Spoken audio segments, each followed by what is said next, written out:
Welcome to the FNO InsureTech podcast, a place where movers and shakers from all points within the insurance ecosystem gather and discuss all things InsureTech.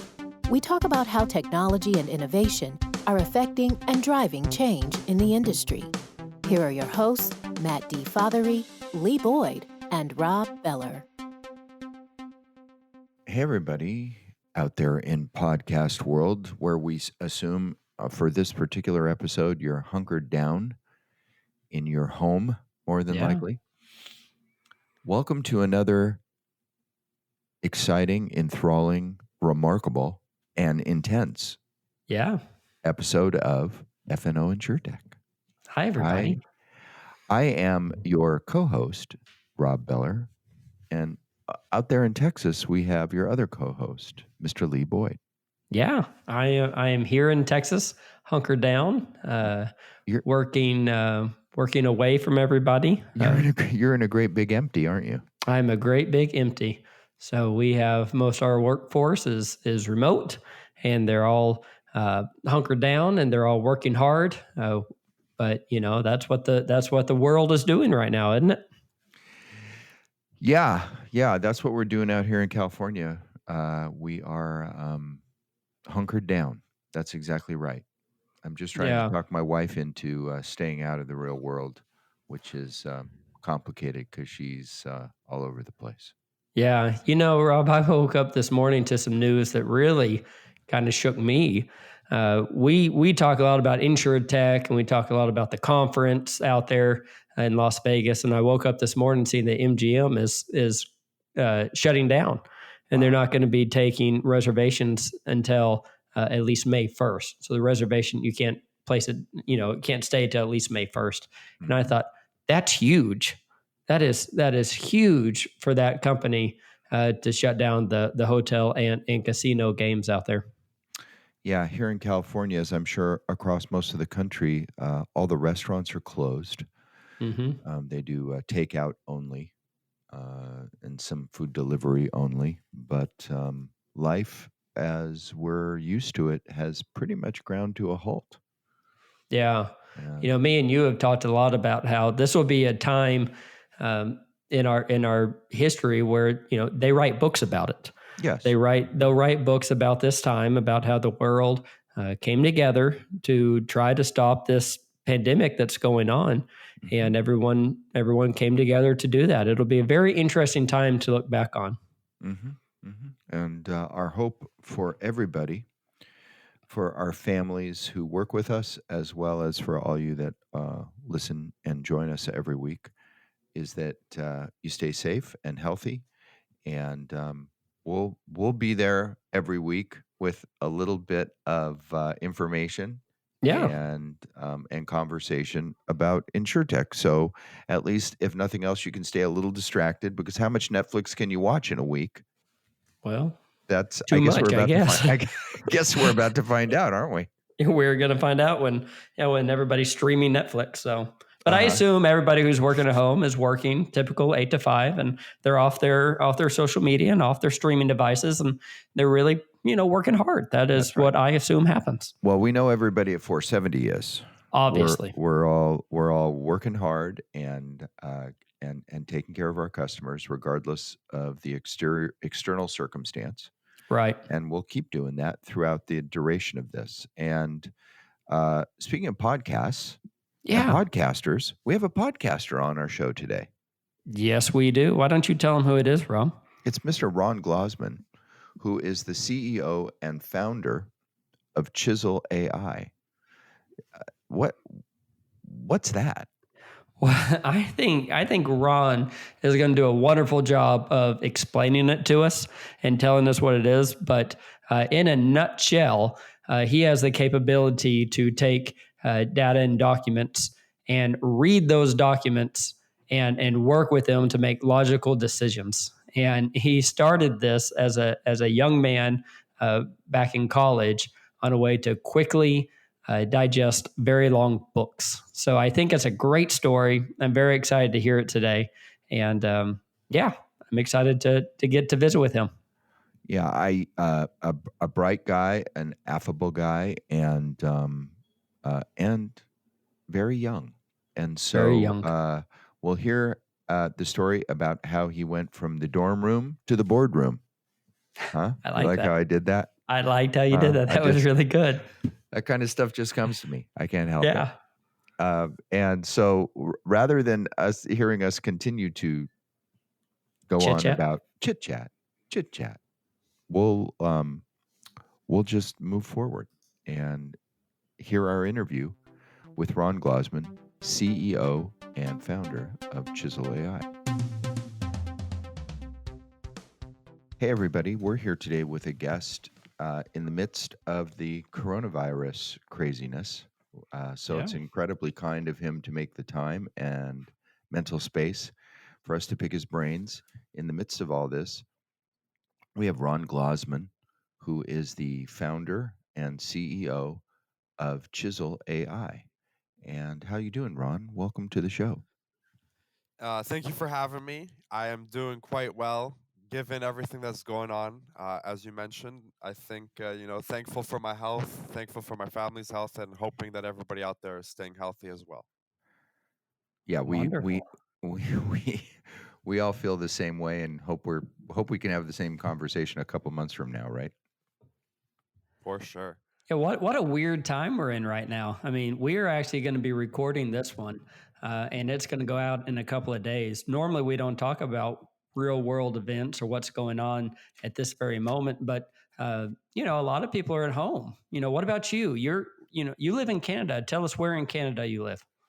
Yeah, so our company's based in downtown Toronto, smack in the middle of Ontario, and things here are okay. I don't think there's mandatory closures of work yet, but most restaurants are closed. They're only serving takeout, which I think is also the case in other parts of the United States and other parts of the world. And we're allowing and having everybody work from home if they wish so, and anybody who wants to come to the office is welcome to as well. So we're staying calm, we're staying level-headed, and we're looking to what the health authorities are recommending for best practices. Yeah, we're That's wonderful. What about the toilet paper situation? How's that going? Yeah, let's get down to what's important, Ron, The- yeah. It was a little difficult to find some, but I think we have enough to last us through the craziness. because Good. the reason we're asking is because we might take a road trip to Toronto to buy toilet paper if we need to. We're just checking out That's where our right. resources are. We need people to know where they can get that. This is a news channel, right? So, Ron, you're not only a founder, you're a podcaster. Is that correct? You're Yeah, among our fraternity. yeah. I don't think we have quite as much experience as you do. We started our podcast maybe 3 or 4 months ago, so we're still new into it. And we talk a little bit about AI in insurance, and it's called AI Wisdom Innovation in Insurance. And our main focus is just talking about how different technologies, although it's titled AI, it's not always AI. Our most recent episode was actually about blockchain, which is a very cool technology. And I have the chance to actually have other people come on, and I do a lot of listening and not as much speaking on that podcast. So I think this will be a little bit different. Right, right. You are correct because on this one you're the star, even though Lee thinks he's the star. Well, And I mean, let's just be honest, Lee. of course, yes, we will be honest, Rob. Honestly. Anyways, let's start talking about you and your unique story and Chisel AI. Why don't you start off with telling us what Chisel AI is and what you guys do? Give us a few minutes on that. Yeah, so I'll start with where we are today, and I'll work into the founding story because I think it's an interesting tidbit of how we got to be here. So today we Sure. are a solution vendor specifically for the insurance industry, primarily today focused on the commercial space. We work with both brokerages and underwriters to help them automate a lot of routine, mundane tasks that are time consuming and not adding value to their business. And today there's two main focuses for our business. One of them has to do with removing errors and omissions. So brokers today spend a lot of time doing policy check, comparing the policy against the binder to make sure that the paperwork matches basically what was bound, 60 to 90 days prior to the policy being issued. On the flip side, with the carriers, we're helping them underwrite more business by being smarter about the business that they're looking to underwrite. Statistically speaking, even though as much as people from the outside like to think that insurance is a very standardized product, different companies have different risk appetites and they end up underwriting different segments of the market, and within the geographic regions, different sizes of business. And so we're helping companies find the business that they like to write and write more of it. And we do that by helping them be smarter about the business that they're declining and better route and triage the business that is actually going to be valuable to them, whether that's through profitability or just an interest area that they want to grow into. And so if I look back on the journey, we started this about 5.5 years ago, actually in the student space. So at the time, I was a student at the University of Waterloo in Canada, studying computer science and business, and it was exam season. And I was sitting there and I said to myself, it doesn't really make sense that a textbook is 1,000 pages and an exam is 10 pages. If you do that math, that's like 1% of the content. And when I study, what I'm doing is I'm creating a summary of the textbook and just studying that summary. So, what if I can teach a computer how to read and create summaries of textbooks? My goal was 1 page per chapter. That way, I could just take that summary, study it before the exam, and ideally get a good mark. And then, being a computer science student, I thought that was a lot more interesting than actually doing the studying. And so I spent the next 4 months working on the prototype. And at the time, it was called Note, which I thought was a good name because it helps people with their notes. Yeah. Yeah. Right. And so I ended up building it, and I got it to the point where, I was able to stop going to class, to put it lightly, and spend more time doing the things that I enjoyed, which meant playing video games and actually working on this technology. It allowed me to spend a lot of time learning. And so my friends heard about it. They said, Ron, can you share it with us? I didn't think much of it, so I said, no problem. I'll put it on the Google Chrome web store at the time. I put it out there, and in 2 weeks, it went viral. It was in 33 countries, 44 of the top Ivy League schools in the world. We're talking Princeton, Stanford, Harvard, Yale. It was in Russia, China, India, Brazil, Portugal, Netherlands, Switzerland, Australia, France, Netherlands. You name it, it was on every continent except obviously Antarctica, because penguins are cute, but they can't read. Otherwise, I think they would still do it. And so, I worked on that as a hobby for 2 years because students don't have discretionary income. And so it didn't make sense from a business perspective, but it was definitely a cool technology. And so I kept working on it as a hobby for about 2 years. And in that time, it went on to be named one of the best 50 apps for students of all time. So clearly we had some success. In 2016, towards the end of the year, I was invited by RBC, which is the Royal Bank of Canada, to their first ever machine learning conference. And they asked me to come and sit on a panel and answer questions on artificial intelligence with a focus on natural language processing, which is the technology we use to teach computers how to read. And so I came and I sat on this panel and I took questions from the audience.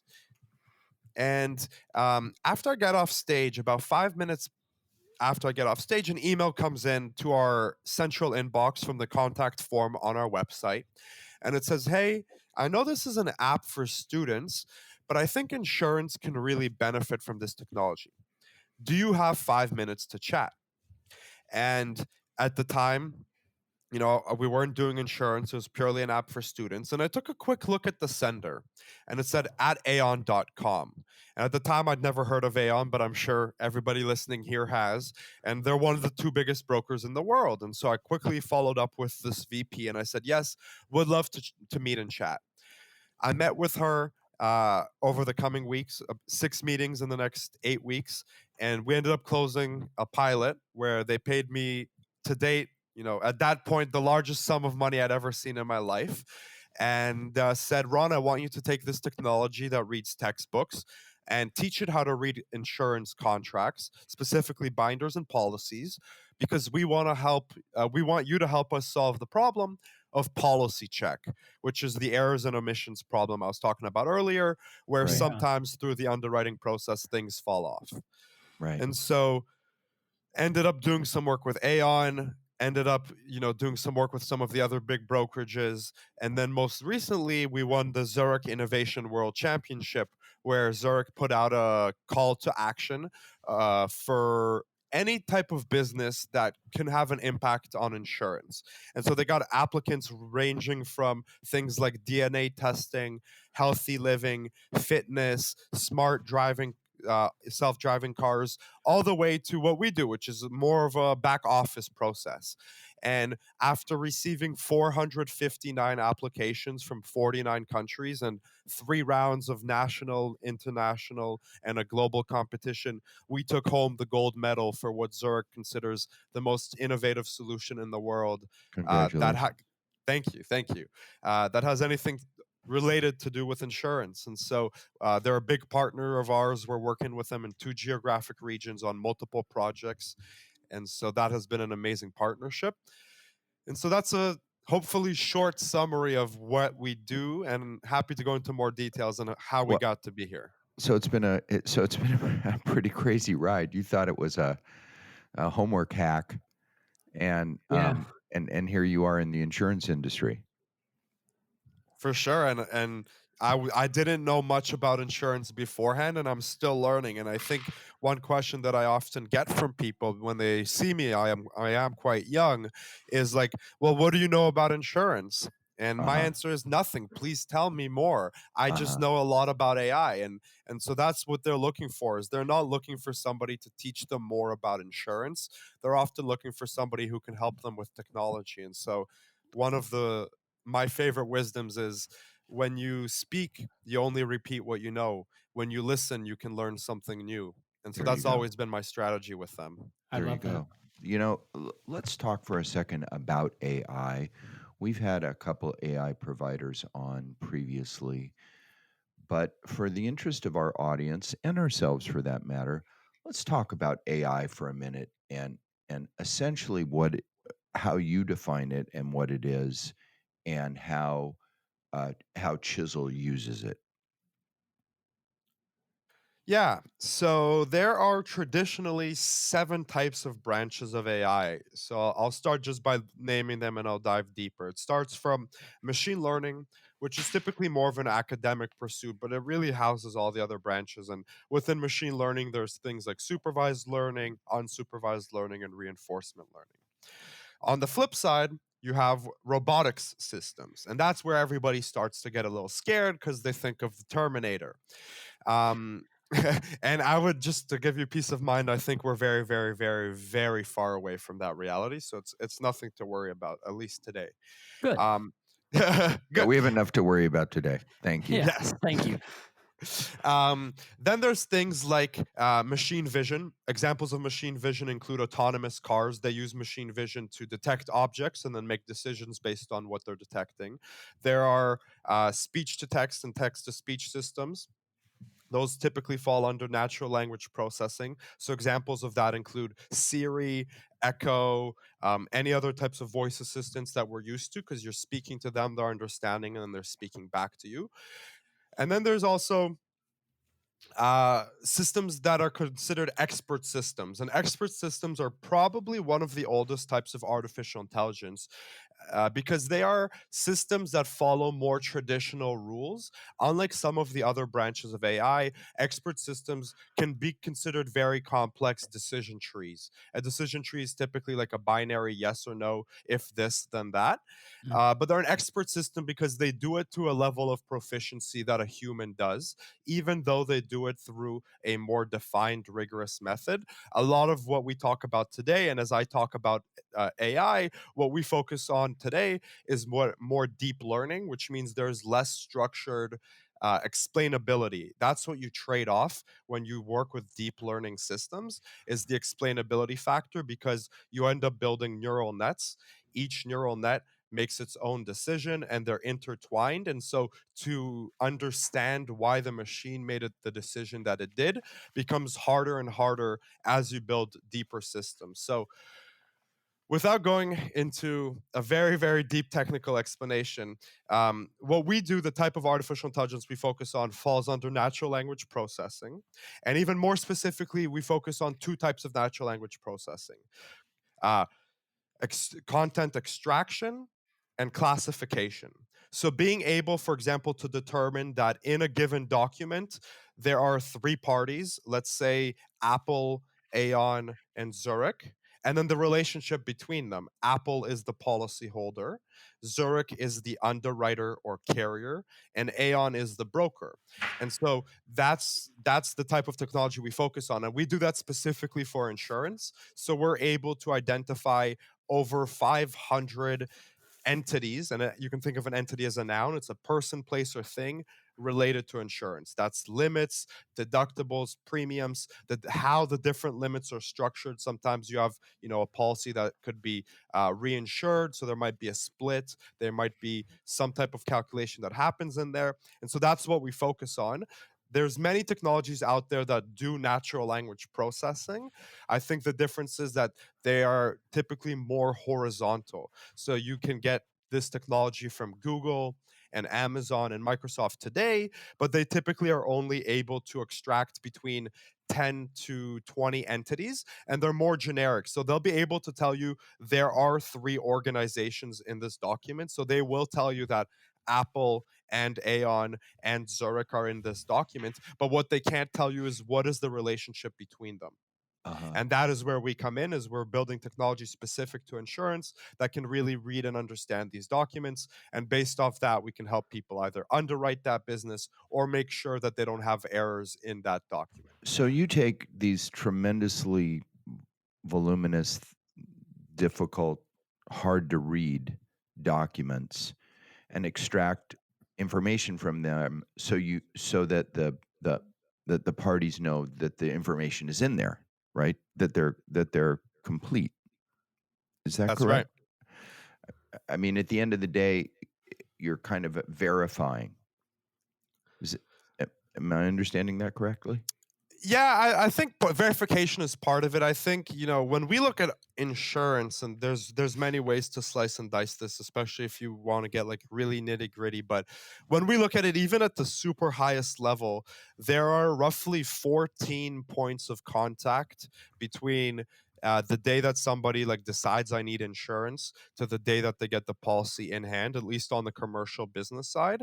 And Okay. so verification is sort of one of the processes, and we are trying to build solutions that will help solve all 14 of those different pain points. And today we're starting with policy check, which to your point is a verification. And on the flip side, with underwriters, we're actually helping them populate their quoting engines. So today, one of the big problems that they come to us expressing is that, one of my favorite facts, fun facts, is that the insurance industry is the largest spender in the world on advertisements. It's more primarily on the personal line side and less on the commercial side. They spend a lot on auto ads. We see them all Right. the time, Geico. But Yeah. their problem is that they spend so much on ads that everybody wants a quote. And the problem is that to request a quote as a consumer is free. But for them to underwrite the risk is Not so much. typically not so free. Exactly. It's typically in the $100+ range. And so their biggest problem is, how do we become smarter about filtering the business to be the type of business we want to write? And so what we're helping them do is, as applications are coming in, we are first reading them to extract the 200 to 500 data points that are in there. Applying business rules. For example, some companies don't want to underwrite firearms manufacturers. They don't want to underwrite nuclear waste facilities. So anytime a property comes in with that type of classification, we can help them automatically decline it. And then the type of business that they do want to write, we actually pull the data and put it right into their underwriting engine, which today takes them roughly a week to do from start to finish, because there's so many people that need to touch the document. And so we're helping them actually get their quoting times down significantly, while also helping them be smarter about the business that they're writing. So it is a type of verification, and it's also a type of triage, I would say. Wow. Wow. Just really amazing. I do have a non-technical question. Is everything you work with, a lot of these companies have older policies, probably on paper, PDFs. Is that something you can digest scan in just PDF or paper and then do all this work? 100%. The one thing that and it's not an impossible thing, but it's something that we caution against is handwriting. So no problem. You're welcome to do OCR. We support scanned documents. They don't have to be digital native. The one thing that we caution is documents that are filled in by hand is still a research topic. It's still a topic that even the biggest companies in the world are still trying to crack.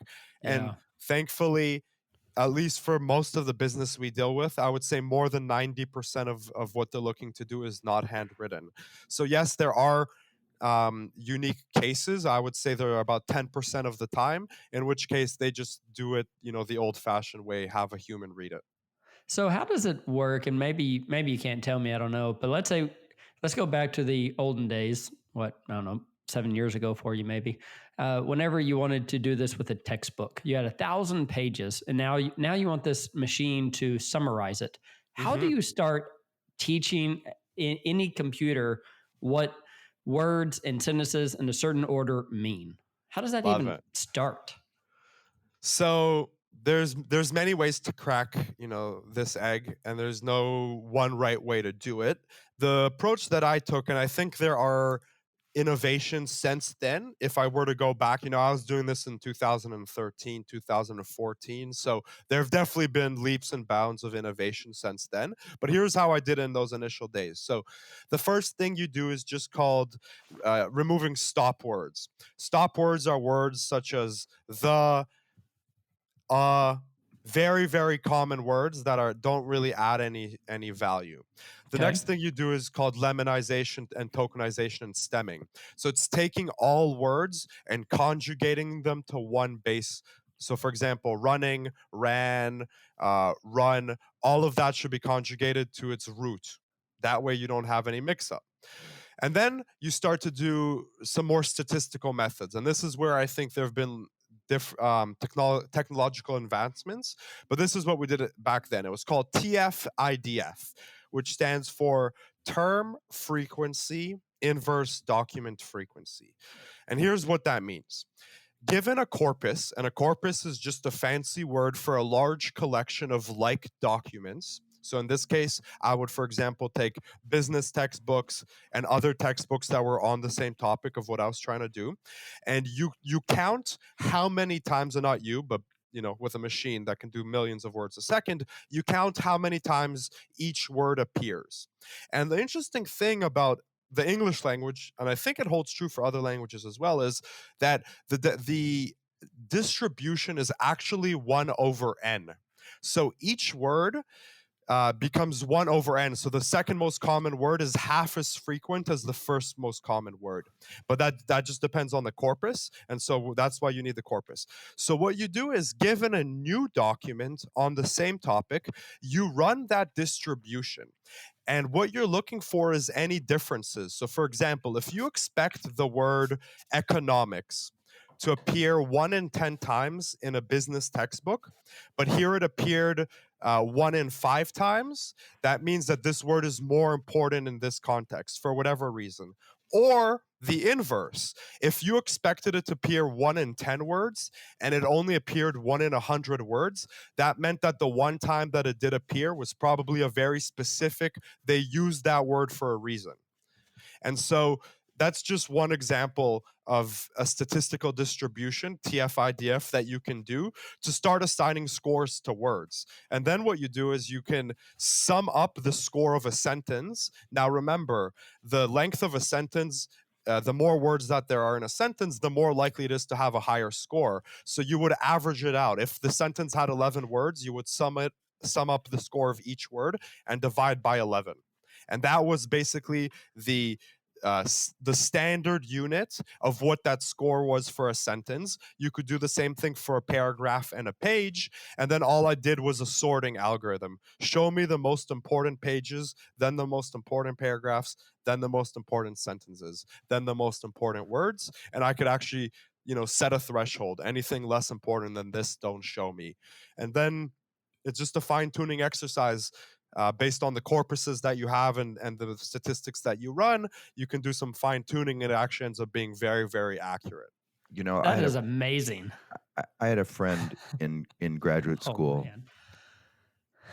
I'll shout him out, Jeff Holmes, who I haven't spoken to in a long time. But Jeff was a great guy. He was an electrical engineer, and he told me the stories about when he was going through getting his bachelor's degree in electrical engineering, which is a tough degree to get and requires a tremendous amount of diligence and study. And but the way that he got through it was basically by organizing a whole group of people into, and I'm going to use this word liberally, into a big group that kind of cheated their way through their degree. But in the process of doing that, right, they had to work on it so hard and so diligently. He ended up learning and becoming a very successful and very prominent electrical engineer because he learned all about electrical engineering. He just didn't want to do it in a classroom. And it sounds to me like you kind of learned all about everything that you're talking about, or certainly the introduction to it all, by trying to find a shortcut of having to go to class. Is that fair to say? For sure. And I've been quoted saying this before, and I'm happy to be quote saying it again. One of my favorite quotes comes from somebody named Bill Gates that I'm sure most people have heard of. And he said, and I love this, he says, "I always pick the laziest engineer to solve the hardest problem because they'll find the easiest way to get it done." And I would say that has very much been reflective of my journey to date. Wow. So you consider yourself lazy? You don't sound like it at all.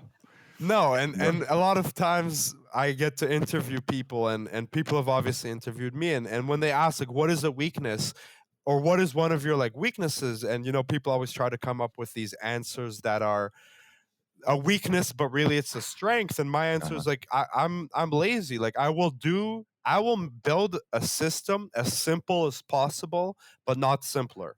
And that is, I think, what every engineer should strive to do. And so I work my butt off, don't get me wrong, but if I can like build a dolly to roll a rock up the hill, I will do that rather than manually lifting the rock all the way up the hill.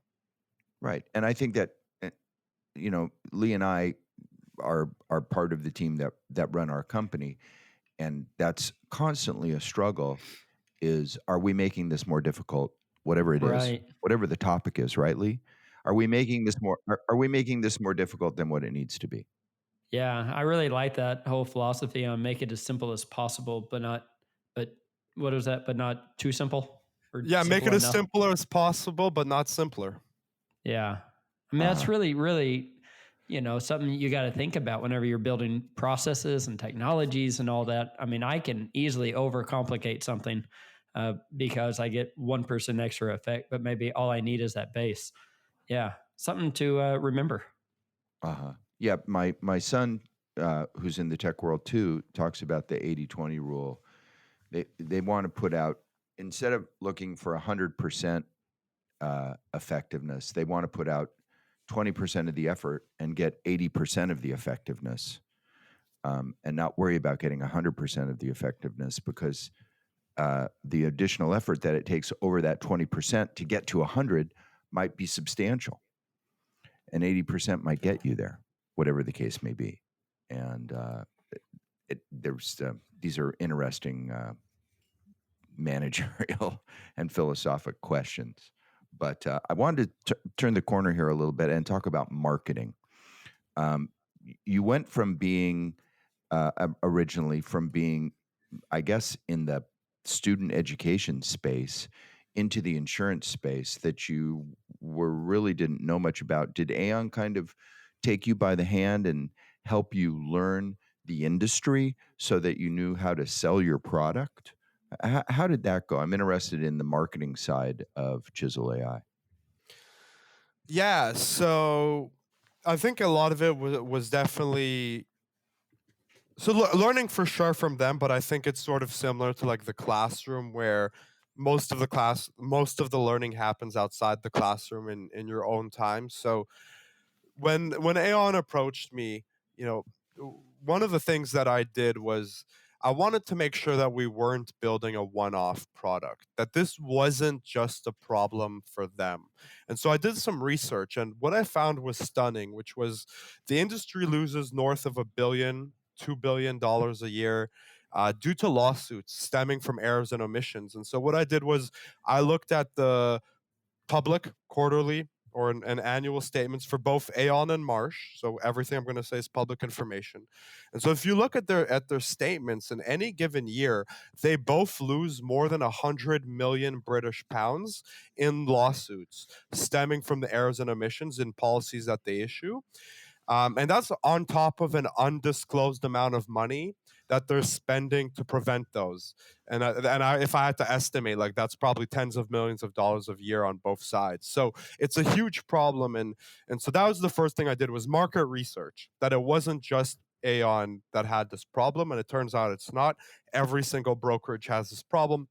In fact, they buy errors and omissions insurance to protect themselves against it, which is ironic. It's an insurance company insuring itself against its own mistakes. And so a lot of that, I think what we have now is, a team of subject matter experts in-house. So one of the focuses over the past year for us has been actually hiring smart individuals from the industry. And so right now, I think we have 4 or 5 in-house. These are people who have worked at Zurich, Travelers, Marsh, Aon, all of these big customers that we either have or we're trying to get to, and they have firsthand experience with these problems on the other side. And so they are our sort of seeker weapon, because I'm by no means an expert on insurance. What I am good at is solving problems in an easy way. And so we look to them to guide us. And so one other thing that we do, and this is less maybe on the marketing side, and I'm happy to revisit marketing, but on the product development side, we already have a list of the next 7 products we want to build. And the way we gather this list is from client feedback. So I go out there, I meet with the CEOs and the VPs of the biggest companies in the world, and I ask them, what problems are you trying to solve in the next 3 years? And when I hear something once, I add it to our spreadsheet. And then every time it gets mentioned again, we take a note. And really the way it works is if I hear something once, it's just whatever. If I hear it twice, it's a coincidence. If I hear it 3 times, then I say, okay, let's start thinking a little deeper on this, and we need to get to about 7. If we have at least 7 people tell us that, like, this is a problem and this is what I would be willing to pay, then we can build a business case, and I can take that to the board and get the funding to develop that product. And so, I think that's maybe touching on the marketing side, but that is how we gather a lot of our intel, is through our customers. We're on the topic. We're all living within the topic of coronavirus these days. Is that an E&O issue? So it's interesting. I don't think it's an E&O issue. I actually believe what we're going to see is a huge amount of business interruption claims. Business interruption is a type of insurance you can get. Just for those who don't know, that basically insures your receivables as well as your payables. So it will cover any income that you were expecting, and also any expenses such as fixed costs, including rent and machinery if you're a factory, plus variable costs that you can put. And so I'm very curious to see, because one thing that you will see is many insurance policies have exclusions, which is no problem. But one of my favorite exclusions is an act of God. Mm-hmm. And to define an act of God, I know that there is a legal definition and the court of law has some precedent, and I'm not a lawyer, so I won't speak to it. But I think that precedent may be challenged. And I also know that pandemics are sometimes exclusions. And so I am very curious to see over the next 3 to 6 months, as claims start to get filed, where the court systems take this and if this gets challenged. Yeah, I saw where New Jersey already had something filed by restaurant owners saying that they were being forced to close down.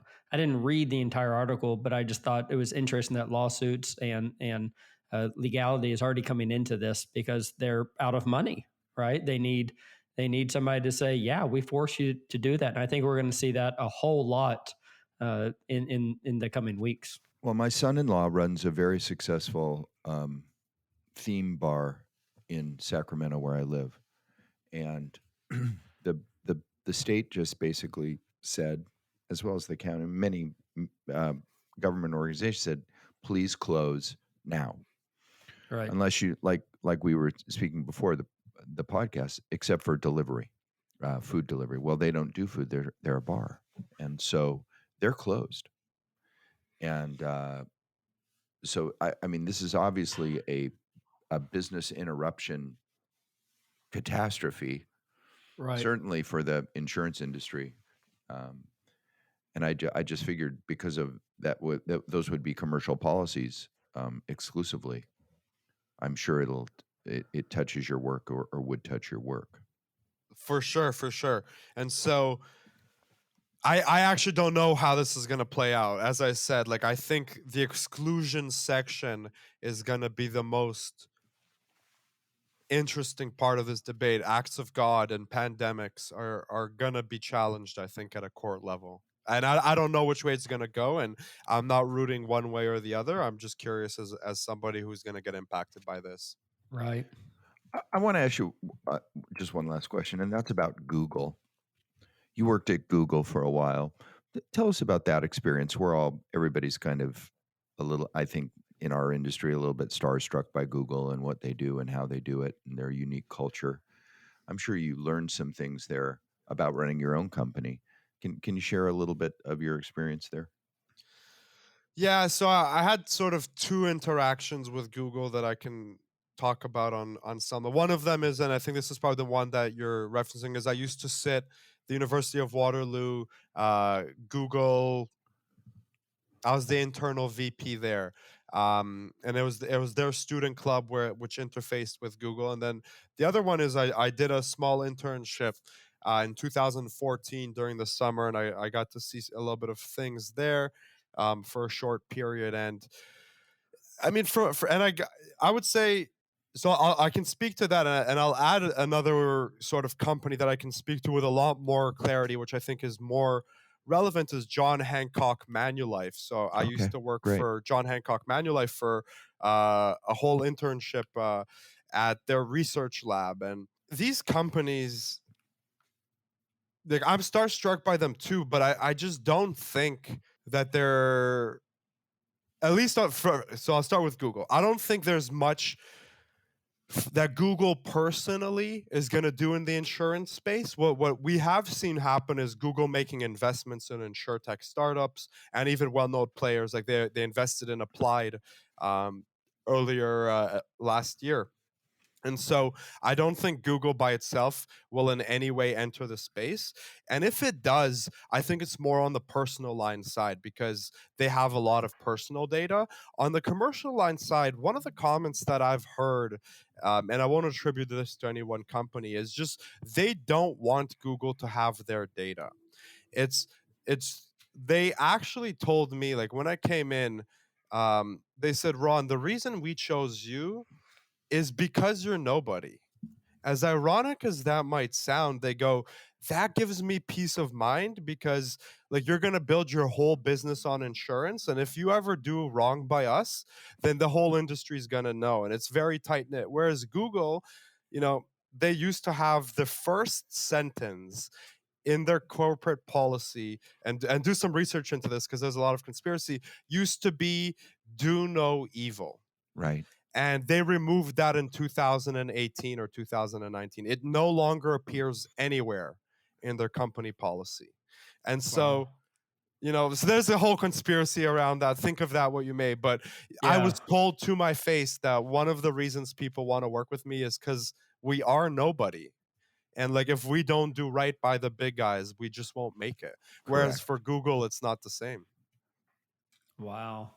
Well, tell us one more thing. I have a question for you. So being a InsureTech, you're in a very unique place. You're a fast-moving, nimble company that is able to change on a dime, yet sometimes you're working with companies that are more methodical and slower to change. How is that for you? And what do you do to adapt to that? Yeah, it's tough, and I've given a couple different talks on this topic, and it's like when I get invited sometimes to be a keynote speaker, I love to talk about this because insurance companies live in a different timeline than startups. The typical life for a startup is 18 to 24 months. When a startup goes out to fundraise, they are making promises to investors, and investors are risk averse, and making a VC bet is especially a risky bet. And so they typically only give you money that will go for 18 to 24 months. And if you don't deliver on the milestones for the next fundraise, you either experience a down ride, or most times you just die. And so when you get into a procurement cycle that takes 18 to 24 months, that's a death.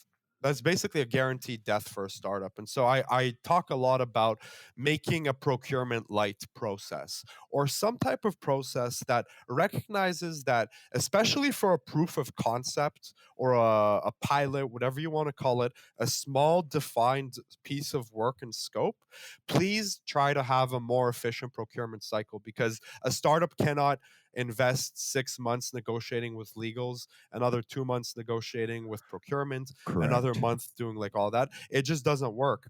And Uh-huh. so a lot of the companies that we work with, I'll give a big shout out to Zurich. Zurich is amazing at this, especially with their Innovation World Championship. They have figured out a way how to do a procurement light. And so I am happy if anybody wants to reach out to me. I'll get on a 30-minute call with you, and I'll walk you through, and I'm happy to share templates of like what an MSA should look like, because we spent the first 4 months of our biggest contracts, which I can't name, negotiating the MSA. And I think now we have a template that has been vetted by 4 of the biggest insurance companies in the world. I'm happy to share it, not in a public fashion, but if you want it in a one-on-one fashion, because I think it's the right level of protection for the big guys and the right level of speed and efficiency for the little guys. So you can reach out to me, Glozman at Chisel.ai, or through our website or on Twitter. Happy to share that. Wonderful. That's great. That's kind of you. I know we have many InsureTechs that listen to us who are always looking for help or ideas. And you guys are, like you said, you're 5.5 or approaching 6 years old. So you're an old timer in the InsureTech world. Yeah, and ironically, I wish so of that sort of almost 6 year sort of journey I've been on, only 3.5, 4 years has been focused on insurance. I wish the first two, and not I wish, because looking back, I think every step in the journey was important, but the first 2 years were spent on that app for students. And so it's been about 4 years really focused in the InsureTech space. Well, listen, we're really glad to have you today. Thank you for joining us and popping your head up out of your coronavirus compound, wherever that may be. We're all in our own personal coronavirus compounds today, and we look forward to meeting you. I hope our paths cross, maybe at a Me conference too. when they have conferences again someday. I'm sure you go to InsureTech Connect, right? Yes, we do, and this year, if it does happen, we have a large, nice booth. Please come check us out, and I should be speaking on stage if that is happening. So. Great. I will be there for sure to see you. Yeah, that'd be great. Let's all hope for the world that not only for our selfish reasons, but for the world, that InsureTech Connect happens. Because if it does, that means good things are happening, right? Yeah, For sure. Okay. So thanks, Ron. We'll talk to you in the future. thanks, Ron. Thanks, guys. I have one word for that interview, What is that, Rob? Mr. Boyd. Wow. Yeah. It's just whenever you think you have a level of intelligence about anything, you talk to a person like that and think, wow, I have a lot to learn. That guy's smart. But He's you know smart. what? Yeah. How old is he, Rob? He's 25 years old. 25 years old. Mhm. I keep thinking about movies where these geniuses are young and they come out and they invent, these things. And it sounds like that's where he's going. That was it. I love that. I love that discussion with him. It was remarkable. It was deep. It was broad. And obviously a brilliant young man, but smart enough also to know, like he was saying with that quote from Bill Gates about don't make it complicated. Yeah. I think that's something we all have to think about. I liked how he broke down the 7 areas of AI. I had not really learned that. Now that I can envision it, it's more like a tree where each layer comes down. There's 7. Then underneath them, you have things like content and classification underneath, natural language process. It makes more sense to me. I mean, we've had a lot of AI people on. I work with AI all the time, but now I really get it. I'm starting to understand it more. Yeah. A remarkable tool for our industry, right? Which deals with such complexity. Yeah, I'm always thinking about what else we can use AI for and how can we take it to the next level. And there's just a ton of ways that we can streamline our processes in the claims world and in the insurance world using this. We just need more people like Ron who can come along and create it correctly. Well, maybe we need to take a ride to Toronto. I would love to do that. Maybe in like July. Maybe. He told us that they have a lot of toilet paper up there. So yeah, in these times of scarce toilet paper, we might want to head up to Canada. We'll be knocking on the door soon, Ron. Looking forward to it. We want to thank Ron for being with us today, and for all you for being with us. And we assume that if you're listening to this anywhere near when we recorded it, you're hunkered down in your social distanced location in your home, I hope. And we all hope that you're safe and healthy and that you stay that way. And for all of us at FNO InsureTech, stay healthy. And we'll say, like we always do, goodbye, everybody.